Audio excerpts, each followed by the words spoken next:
Superset skin ကောင်ကို Diamond နဲ့အောင်ဘယ်လိုဂုံးဆင်းရမလဲဆိုတာလေးပြောပြပေးမှာဖြစ်ပါတယ်။အရင်ဆုံးပြောပြချင်တာကဒီ event က January လ9ရက်နေ့ကနေ February လ10ရက်နေ့ထိဆိုတော့အချိန်ရဆိုလို့ရှိရင်ရက်30အချိန်ရပါတယ်။အဲ့ဒီတော့ကြောင့်မလို့ကျွန်တော်ဇာတ်လေးလောက်ထားပေးပါတယ်။နောက်ကဗီဒီယိုလေးကိုပဲဆက်ကြည့်ပေးပါ။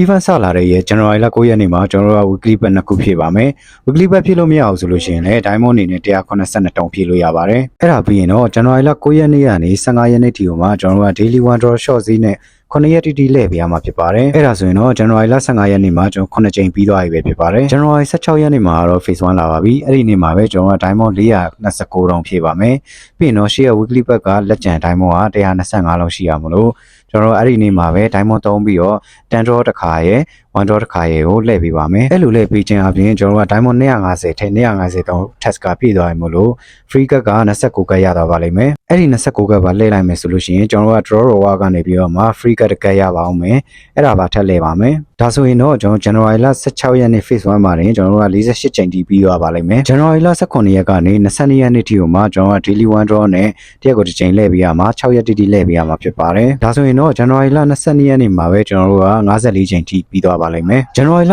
23ရက်နေ့မှာတော့သူ့ရဲ့ phase 2လာပါပြီအဲ့ဒီနေ့မှာကျွန်တော်တို့က weekly bet 3ခုရယ် Diamond 285တောင်းရယ်ကိုဖြည့်ပါမယ်ပြီးရင်တော့ share phase 1တော့လို့ပဲ Diamond 3ပြီးတော့10ချိန်တစ်ခေါက်ရယ်တစ်ချိန်တစ်ခေါက်ရယ်ကိုလှည့်ပေးပါမယ်17ချိန်ကို Diamond 3ပေးရမှာပါအဲ့ဒါပြီးရင်တော့ free token 29ကတ်ပါတစ်ခါတည်းလှည့်ပါမယ် phase 2မှာပဲကျွန်တော်တို့က94ချိန်ထိပြီးသွားပါလိမ့်မယ်အဲ့ဒါပြီးရင်တော့ January လ24ရက်ကနေ February လ10ရက်နေ့ထိကိုမှ daily one draw နဲ့16ရက်တီတီလှည့်ပေးရမှာဖြစ်ပါတယ်ဒါဆိုရင်တော့16ချိန်ရတာမှာဖြစ်ပါတယ်အဲ့ဒါဆိုရင်တော့သူ့ရဲ့ event ပြီးတဲ့ရက် February လ10ရက်နေ့မှာပဲကျွန်တော်တို့ကအချိန်130ထိပြီးသွားပါပြီ Superset skin ကောင်ရဖို့ရကအချိန်130ကနေ120ထိလှည့်ပေးရတာမလို့အရင်ခောက်လာတော့ကဒီ test လေးလာပါတယ်အဲ့ဒါလေးရတဲ့ free ticket နောက်ထပ်8ခုရပါလိမ့်မယ်ပြီးရင်တော့ဒီ M7 ရဲ့ tin ကတ်သားကနေပြီးတော့မှ free ticket တစ်ကတ်ရပါအောင်မယ်နောက်ပြီးတော့ event လာချင်းမှာပဲကျွန်တော်က Diamond 100လောက်ဖြည့်တဲ့အတွက်ကြောင့်မလို့ free ticket တစ်ကတ်ရပါတယ်အဲ့ဒါဆိုရင်တော့အချိန်120ပြည့်သွားပါလိမ့်မယ်အချိန်120ပြည့်ပြီဆိုရင်တော့ Superset skin ကောင် AC ရပါတယ်တကယ်လို့ကံမကောင်းလို့များဒီ test လေးကမလာခဲ့ဘူးဆိုလို့ရှိရင်တော့ကျွန်တော် Diamond 3ပြီးတော့10ချိန်လှည့်ပေးရမှာဖြစ်ပါတယ်